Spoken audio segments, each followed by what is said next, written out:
Welcome, ladies and gentlemen, to another episode of Ultima Final Fantasy, the ultimate and children's book Final Fantasy podcast. I am your host, Caleb. I am Joe. And today, you will be hearing what story time sounds like at my house.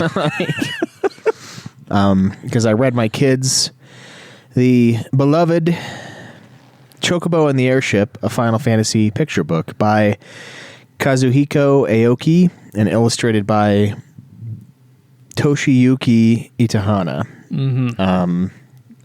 Book was originally published March 21st, 2023.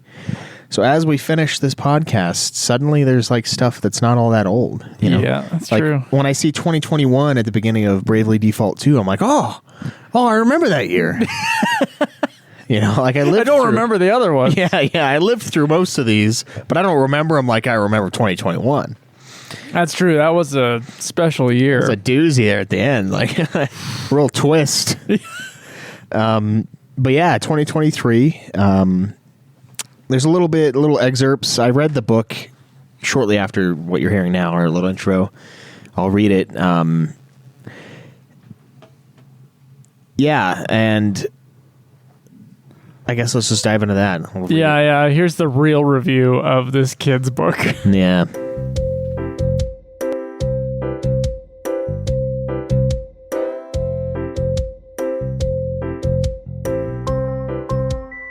Chocobo and the Airship, a Final Fantasy picture book. Story by Kazuhiko Aoki. Art by Toshiyuki Itahana. So there's the cover. You like that? Yeah. Is there like a recording that's happening right now? Yes. Yeah. We're recording it. Where? Right here? No, I mean like, it's like it getting recorded by like they could see our face. No voice. No video.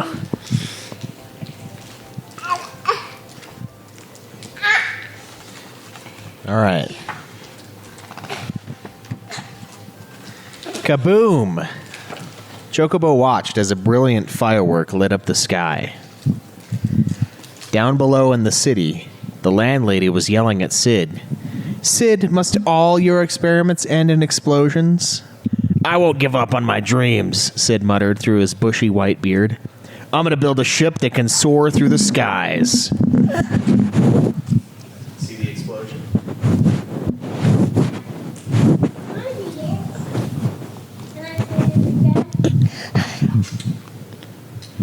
That is so big. And do you like it? And look at it down. Sid's home had once been a vibrant and bustling town. Now it was almost empty of people.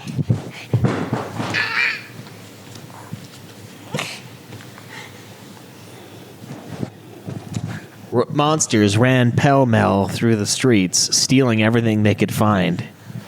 The boss of the monsters was the Djinn, a fiendish spirit of flame. He had been sending his fearsome flunkies to terrorize the town from high atop his flying fortress in the sky. Sid and the rest of the townspeople were at their wits' end, with no way to stop the beasts. At least not until Sid could finish building his airship. See all those monsters? I'm looking at a monster. He's not built it. He hasn't built the airship yet.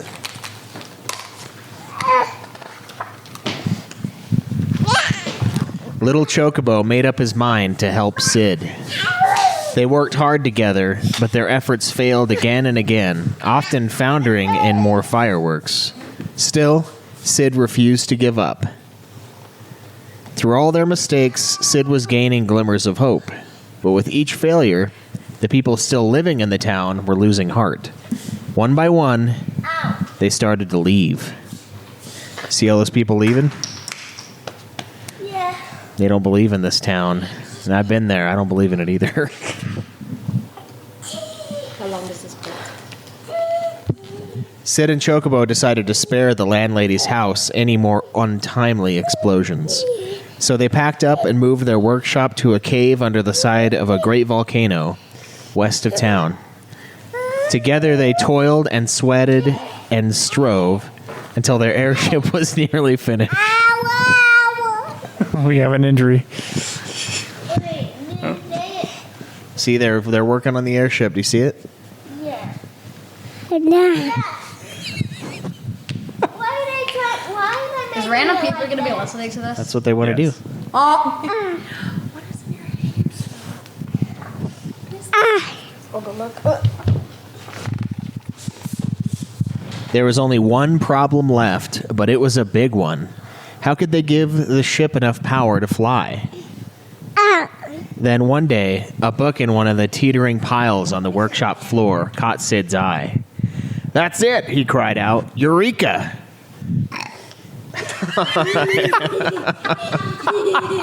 Leo. "Chocobo, look. It says here there's a stone that can make our ship fly." Oh, look, Chocobo got hit by a book. Yeah, he did. No. All of the books fell on him. Yeah.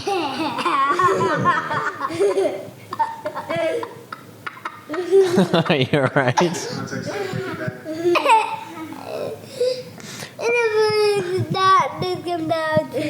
Yeah, I got him.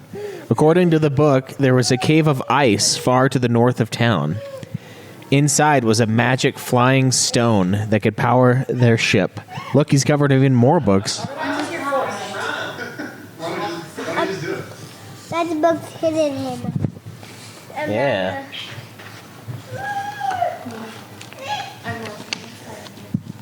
There was no time to waste, so the pair rushed off to find the cave of ice.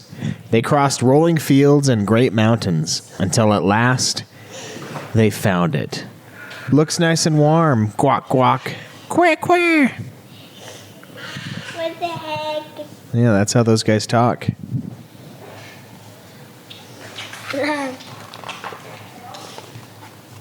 The cave of ice was a maze of twisting, winding paths filled with treacherous traps of all kinds.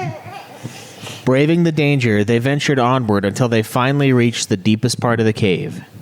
The flying stone was nearly in their grasp. They found their way to a great big door, and then... Ooh, there's a snowman. Look, there's a dino in there. Dino book. A frozen dino skeleton. Yeah. Are you joining Daddy's podcast, Leo? And then they found themselves in a great big heap of trouble. They were surrounded by a pack of frightful monsters. How would they ever escape? Uh-oh. Those guys are going to get him. Do you think they're going to get out? Do you think he's going to escape, Elijah? Am I good to go back upstairs? No, shush. I don't know what I'm talking about, but Do not bite me. Stop right there, fiends. Just in the nick of time, 4 heroic adventurers arrived. Warrior, Red Mage, Black Mage, and White Mage. These brave souls had come to the rescue, and with Chocobo's help, they beat the monsters in a flash. Ooh, look, they're fighting them all off. why does that look like he was a firework? Who? Which one? That guy that Chocobo just kicked. Oh, I don't know, because he's kicking him. That's showing that he's kicking him. With the monsters defeated, the hidden chamber beyond opened. Inside, the flying stone floated, bobbing gently in the air. "You did a great job, Chocobo," said Black Mage. "Here, these are for you." He placed a pair of stylish goggles on Chocobo's head. "Now, let's get back to town." All right, look, there's the crystal for the flying. Can I have that? It's right there. What the heck? Ow. Chocobo and his friends returned to the town, but sadly, it was still empty. "I guess the people aren't coming back," said Sid. Or so we thought. "Sid, you got your hands on a flying stone, I see." The landlady had returned, and so had all the townspeople. "Well, don't just stand there gawking. Get that flying boat of yours finished." "We'll help too," said the townspeople as they came running to lend a hand. Look, everybody's coming back.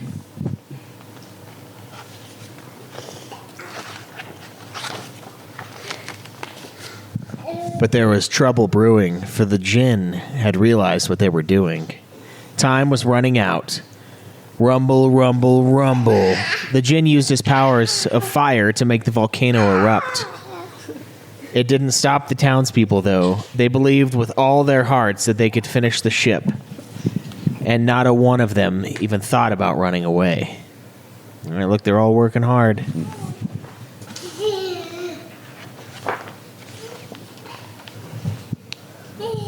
Kaboom! With an explosion that shook the earth, the volcano erupted. But just as it did, something soared into the sky as fast as could be. Sid's brand new airship. Filled with the hope of all the souls on board, it headed straight for the djinn's flying fortress. Quack, quack, quack, said the Chocobo. Yeah. Why did the Chocobo talk?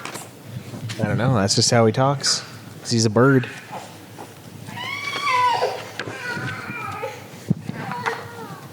Come on, friends, we've got a town to save, said Sid. And so Sid, Chocobo, and the adventurers leaped off the airship and into a big brawl at the flying fortress. The fortress was chock full of all the things that had been stolen from the town. The party made their way towards the djinn, fighting off his monstrous minions as they went. See them all fighting? How many pages are left? I can't believe you made it all the way to my fortress. I, the great and powerful djinn, underestimated that airship of yours. But Sid was quick to reply. I never could have done it alone. My friends believed in my dream, and all of our hopes together are what made it fly. That's why we won't lose now, either. And so the showdown began. His name should be Chin. Yeah.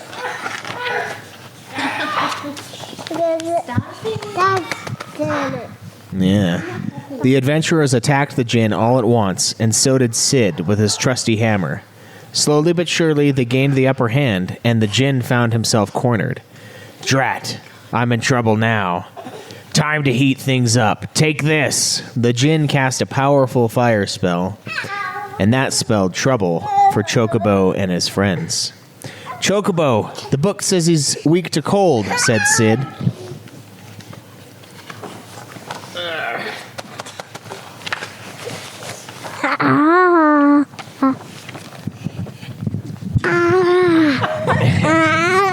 Story time is very violent. Hearing that, Black Mage shouted. He just took a chunk out of my puff.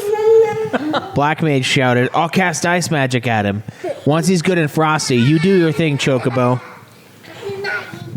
Black Mage quickly cast a blizzard spell, which practically froze the djinn solid. Without wasting a second, Chocobo unleashed a mighty Chocobo kick. Thwackety thwack thwack. And so the villainous djinn, who had brought such misfortune to the town, was defeated. Look, he beat him. Chocobo won. All he had to do was kick him a few times. That's not how the game went, but... Oh, come on. I want to go upstairs now. The flying fortress began to collapse, but Chocobo and his friends managed to escape back to the airship. And they weren't alone. They took the djinn and his monsters with them. It's a little long in the tooth for a kid's book. I could tell they were sorry for what they did, so I brought him along, said Sid with a smile. With the airship packed full of friends, old and new, Sid set a course back to town. Standing at the prow of the ship, Chocobo enjoyed the cool breeze on his feathered face as he gazed at the blue skies ahead. He thought about his friend, Sid, who never gave up on his dream, even when it looked hopeless, and all the wonderful townspeople who had helped out. Each and every one of them had a special place in his heart, just not special enough to name, except for Sid. Bro, he could not be flying on that ship because it would be sinking by now. Yeah, they brought even the bad guys along. But he's fat. Well, The thing wouldn't be able to fly. Oh my god. But then play with one bingo. Math. Say, this red light here has been blinking for a while now. What do you suppose it's for? The gap. It shows how much fuel's left in the airship, I reckon. But gosh, It looks like it's empty, huh? Boats don't have gas. Okay, that's it. Like that's where it ends. That's it. Yeah. Wait, Jace. Jace, you got to give your opinion. Oh, come on! Review it. What'd you think of the thing? It sucked. Okay, thank you for your. Do that. Okay, what did you think of the book? It's good. It's good. Yeah. Okay. What was your favorite part? It was so every time it was. Okay. Favorite character? Is it the Chocobo? The Chocobo in also games. Yeah. All right, Nicholas. Did you like it? I'm not telling. It's not telling. Did you like it? I'm not telling. All right, Leo. I'm the down. Oh, Leo doesn't All right. like it. So the 10-year-old couldn't do it for the 10-year-old, couldn't do it for the 1.5-year-old, but the other two, Yeah. The other two were into it. yeah, the other two were definitely in rapt attention up until the 1.5-year-old started pinching the second oldest. Yeah. All right. Well, there you have it. There you There's go. our reading of That's a true review. Chocobo and the Airship, a Final Fantasy picture book.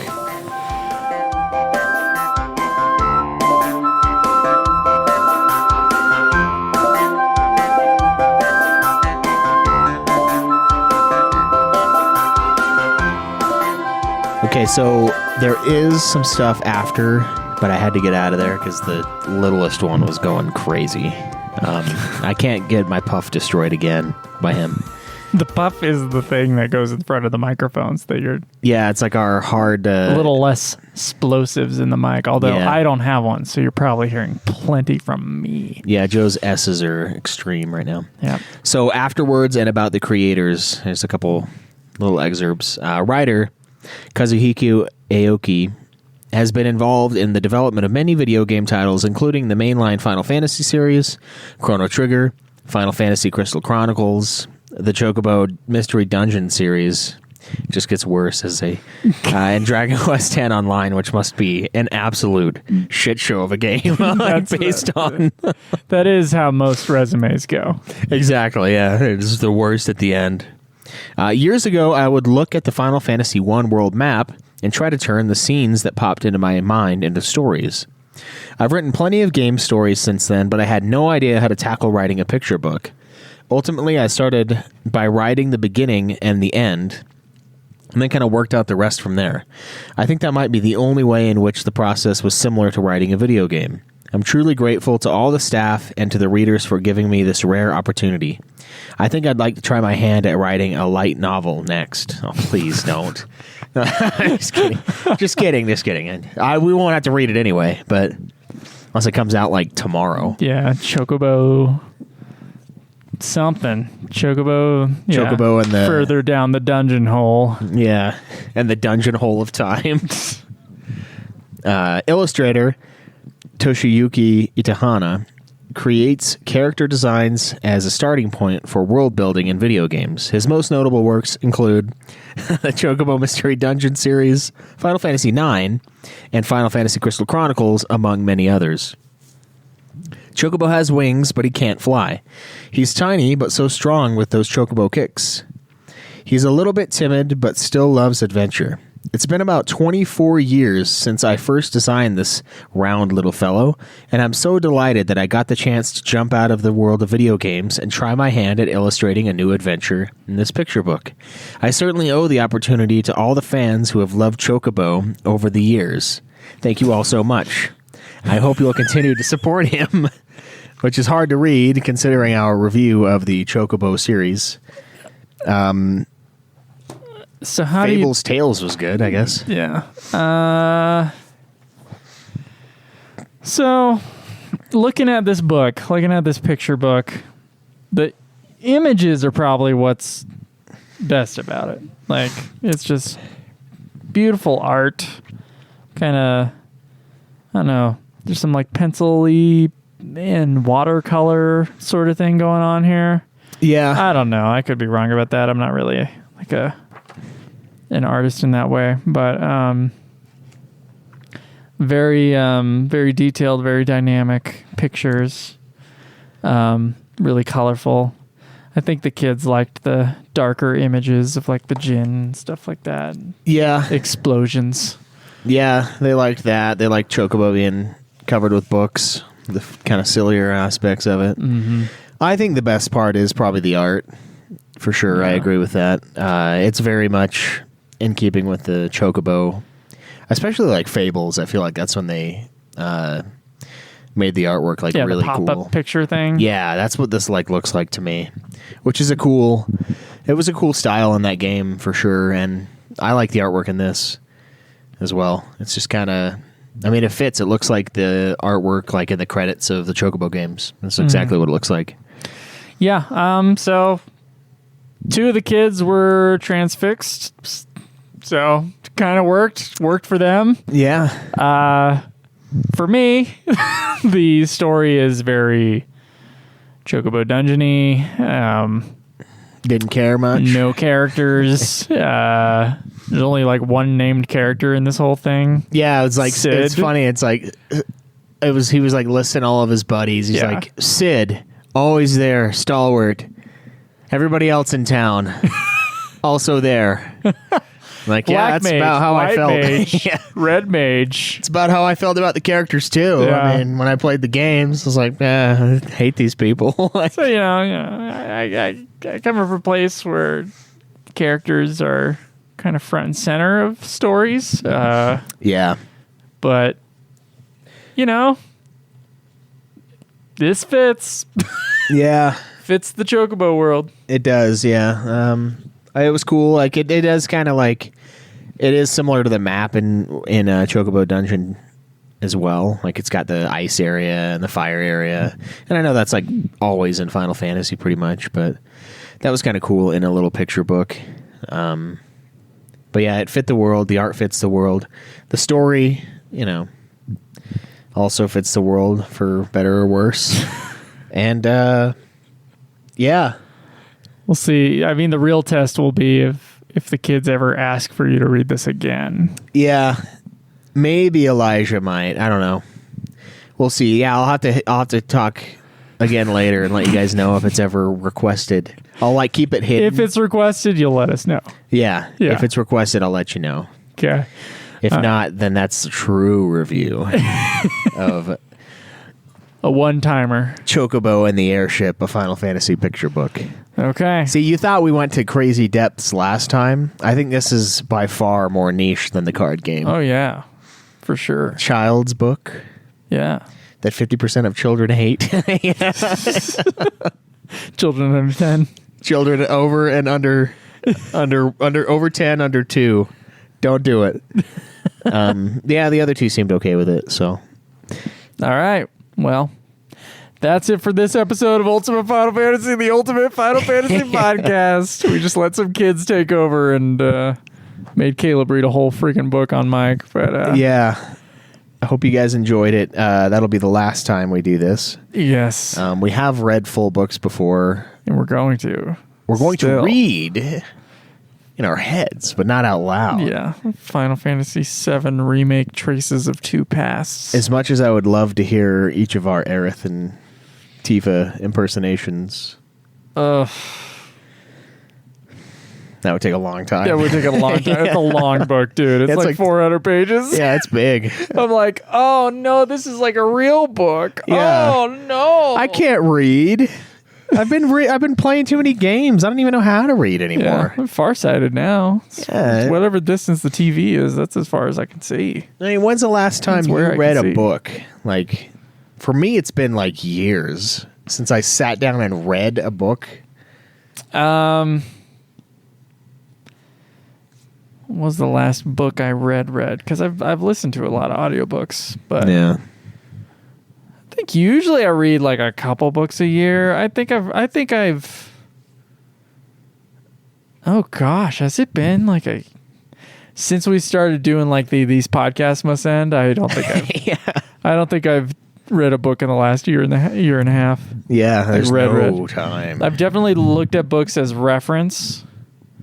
There's like a non-fiction kind of self-help book that I have the physical copy and I flipped through it, but I was listening to the audiobook while I was doing that, so I'm not going to count that. Yeah. I've been very slowly reading the 5th Harry Potter book in Spanish, and I'm like 2 chapters away from the end.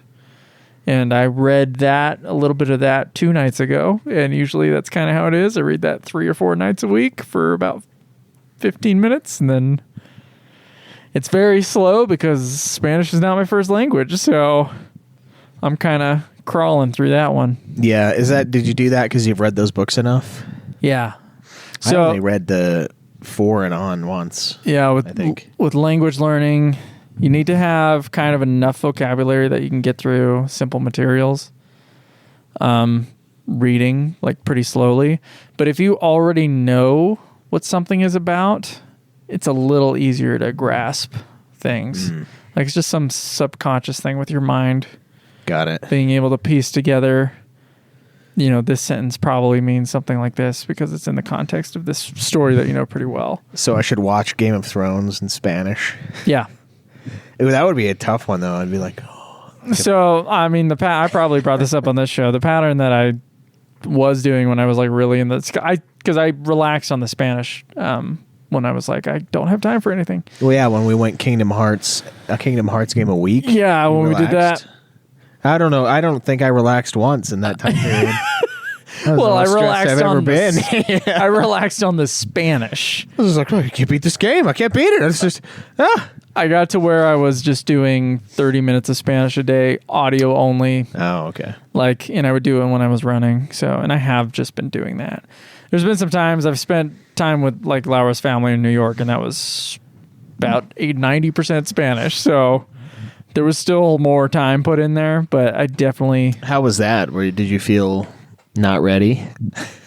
Were you? It's okay? always difficult, although they're Colombian, so their accent is to me clear and easier. But they start throwing in any slang or something like that, I'm You're out. lost. It's gone. It was a lot, but it's a lot easier being with her family than like when I went to Mexico. When I went to Mexico, it was like embarrassingly bad.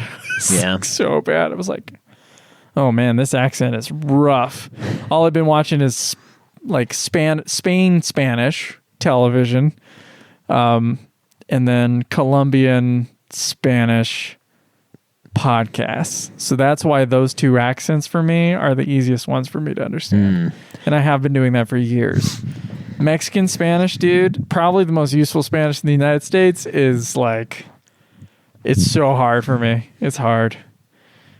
Yeah, I remember when I was learning German in high school, it's mostly written German, and like there's some areas that speak it like that, but most of the areas, like, Yeah. my teacher was like, the accent, you probably would struggle a lot. Yeah. And I'm like, well, what's the point then if I'm learning to speak it and no one can understand me and I can't understand them? Then you have to specialize and like listen to an accent for a couple hundred hours. Yeah. So you can parse out the words that you've only, read or heard spoken very clearly in some like intermediate German thing. Yeah. I kind of want to, I wish I would have taught the boys that. Like we could all just like talk smack in German to each other. I don't know. It's not as easy as just teaching it. It's thousands of hours. Yeah. It would be easier when they're younger, though. Like for the little baby upstairs, we're teaching him sign language. Partly because he doesn't fucking talk. He refuses. He just grunts and points. But when we ask him to say please, he'll put his hand on his chest, and then when we tell him to say thank you, he'll do thank you. And like he's got like 10 of them. Sign language? Yeah. Oh, wow. Yeah. Interesting. We're like, well, maybe you're deaf because you're brothers. I don't know. Well, yeah, people say it's easier to learn a language, but it's only like simple language when you're a kid because you only can grasp simple concepts. So when you're an adult and you understand more of your own language, it is then in certain ways easier and better to learn as an adult. Yeah, I mean, like the more Latin terms that you're familiar with, the easier it'll be to understand you can kind Spanish. That's Because something. if I listen to someone speaking Spanish, I can probably pick out like a third of the words. Well, written Spanish will be even easier. You start if you kind of know what the plaque is about or whatever in a museum or something. Like Timo did this when we were in Peru. Like I was astounded by it actually because I was the only one who knew any Spanish. But he would be able to like look and kind of just because of Latin roots. Yeah. And it's not like he knows Latin. He's just well read and he has a good English vocabulary. But Yeah, you look up enough fucking words you don't know and you kind of get some Latin down. and he just kind of like looked at it and he's like, oh, I think it means something like this. And then I would read it and I'd be like, yeah, that was pretty close. Yeah. And you're like, you just got to show off your perfect SAT score all the time, don't you, buddy? Yeah. Or ACT, whatever it is. Yeah, whatever. Not the big one, the points one. Yeah, his ACT score is stupid. Yeah, what a dick. God. Yeah, it's not. Anyway, Should have whatever. bought this in Spanish then. That's what Yeah, we I should have bought this in Spanish, exactly. My reading Spanish is very good. My listening Spanish is... So, there's different levels of fluency, for sure. Anyway, not that we're talking about that, but that shows you exactly how much we want to talk about Chocobo and the Airship. Yeah, man. 20-page book you guys can pick up if you want to read it to your children. Yeah, not bad. Elijah liked it. Nicholas liked it. I think he refuses to say, but a little long in the tooth, I think. After I was reading for a minute, I'm like, all right. I was thinking when you said long in the tooth, I was like, yeah, for a Chocobo game? What? Yeah. Long in the tooth? 40 hours? Come on, you don't have 40 hours for this? Like how this is a kid's book, as if those were kids' games. Yeah, they were not, man. They're too brutal. Way too brutal. None of them are easy. I guess the really fun one that was like 7 hours on the DS was a blast. That's true. All of the other ones were dick. Even the racing ones, like, they weren't like super the newest hard. racing one is probably, that's on the kid level, I think. Yeah, that one was fun too when we were doing Like the a Grand 10-year-old Prix. could probably play that just fine. Yeah, it was fun. But man, that's a rough series. Like looking at all the series All the series in the series? in the series, Yeah. all the series in the series, like it's like an all-out fight between this Mana and like Crystal Chronicles of like who can be the worst, like the absolute worst. It's like freaking, I don't know. It's like 20th century showdown between the three great evils: Chocobo, fucking That's about right. Chocobo, but Crystal Chronicles, and the goddamn Mana games. Which one's Mao, which one's Stalin, and which one's Hitler? Yeah. All right, let's think. Great Famine. Great Famine versus starting World War II and killing all the Jews versus Damn, yeah, that's pretty dark. Yeah. Which one? Gulag. Well, I think Mana would probably be Russia because like they seemed all right at Insane first. conversation, right? Yeah, they seemed okay in the beginning, and the more you found out, it was like, oh, geez. Yeah, the more you dig, the further on they got. The dark, worse it dark gets. underbelly. Yeah. So I definitely think Mana is Some Russia. Mana is Stalin. Okay. Yeah, Hitler. Crystal Chronicles. Bad from the beginning. Crystal Chronicles. Bad throughout. Really bad at the end. Really bad at the end. Total chaos. And I guess Chocobo is Mao. Just trying new things, going different places. The revolution. Overall, terrible. Yeah, overall terrible. Yeah. There you have It it. kills you. It kills your time, Yeah. So much time killed. Exactly. Yeah. Under its I'm glad leadership. we didn't get the first Chocobo dungeon. Like, I mean, we'd probably be like 9 games further back at this point, you know? Given how hard 2 was. And Mystery Dungeon, that was brutal too. It is weird to think, how does our timeline change in our lives versus how many games there were? Yeah. Yeah. It's weird. Weird thought. Okay, cool. All right, guys. Well, if you have thoughts on Traces of Two Pass, please send it to us at the Discord. Link in the description, or fffanatics123@gmail.com. That is fffanatics123@gmail.com. Also, your reviews for Bravely Default 2. Hopefully, by the time this episode comes out, we haven't already reviewed it. Yeah. Unlike the last episode where we asked for Airship reviews and then proceeded to review the book anyway. Because fuck you. Anyway, thank you for listening. Yeah, thanks. Until then, enjoy the grind.